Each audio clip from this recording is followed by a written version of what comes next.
So it's a beautiful spring day in the beginning of April at the end of the last millennium, and my daughters and I are late. I have Ashley, who's 11, I have Kat, who is 9, and my twins, Danica and Danielle, are just short of their 8th birthday. We are going through our morning routine, which obviously consists of a lot of chaotic collisions and running around and grabbing things and trying to remember things and forgetting things. And keep in mind, this is multiplied by 5. And of course, we have to have breakfast, sustainable pigs, locally grown biscuits, wonderful pancakes handed down from 15 generations of uncles to their aunts and things like that. No, actually, I'm a single dad. We are going to have pancakes. Why are we going to have pancakes? Well, among other things, I wanted to cook what was close to me, and I had flour and eggs close to me. So we decided to put them in there. I actually come from a long line of pancake makers. I remember being 8 years old and my mother starting to teach me to make pancakes. This is possibly not a direct quote from what I said, but it's pretty damn close, because while she told me exactly how to put in the ingredients and when to flip it, which, by the way, is when most of the bubbles are actually popped, we found that my 8-year-old wrist couldn't quite get it right, and I was in tears because the center would not hold, and mere chaos was loosed upon the griddle, and it was just really not working well, except she would just make another batch. And so I'd try again, and I'd try again. We went through 3 batches, and a lot of tears and a lot of frustration, but I found that pancakes gave me the room to actually fix it, to actually be able to make enough and learn how to make this food. So, given the amount of time that I had, given the amount of money I had as a single dad, we were going to have pancakes there. Apologies to the Mastodon Farms. I realized we were contributing to the desolation of the prairies, but those grains saved our lives. So I gathered my materials. I was, by this time, a master pancake maker. I had the right whisk, I had the right bowls, I had the right measuring cups. I knew exactly how hot to heat things, thanks to the United States Marine Corps.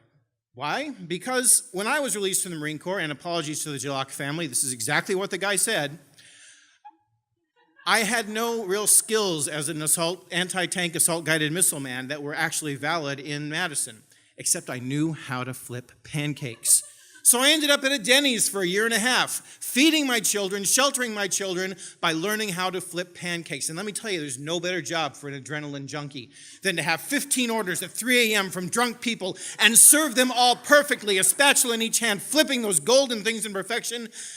But that was not going to be the way it was this morning, because when I opened the fridge, there was no milk. Girls, why didn't you tell me we were running low on milk? You're supposed to let me know so I can get more milk. How am I going to make pancakes in the morning for you to have if there's no milk? Fine, I'm just going to use beer. So I grab a bottle of beer, I top it open, I pour it into the mix, I stir it up, I griddle it up, I put it in front of my kids and say, you better start eating because we have to leave for school, and I still have 5 permission slips to sign and lunches to make. Now, they were used to me making a variety of things for pancakes. Chocolate chips, bananas.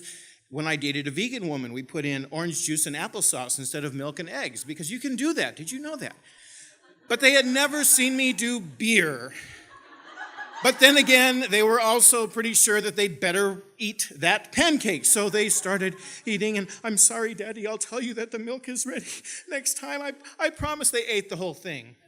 Now, of course, this was actually a beer pancake mix that I picked up in Columbus from a little mom and pop store, and I'd been saving it for just this kind of occasion. I figured it could be a sort of a learning experience for them, a teaching opportunity, if you will.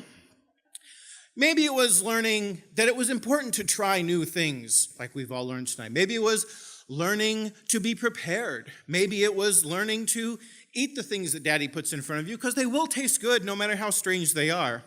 Maybe it was learning not to get up late on April Fool's Day, because you never know what your father might pull on you. I have never matched the level of this particular prank, I should say. I'm not sure what the lesson is that we learned that day. I know I've learned many, many lessons since then, and they are actually being passed on as my daughters make pancakes for my 2 grandsons, who are also going to be learning how to make pancakes. But I think possibly the lessons can all come down to one particular thing, and that is that pancakes are like love. It comes in a lot of different flavors, a lot of different shapes, a lot of different colors and combinations. But whatever it is, Daddy can always make you some more. Thank you.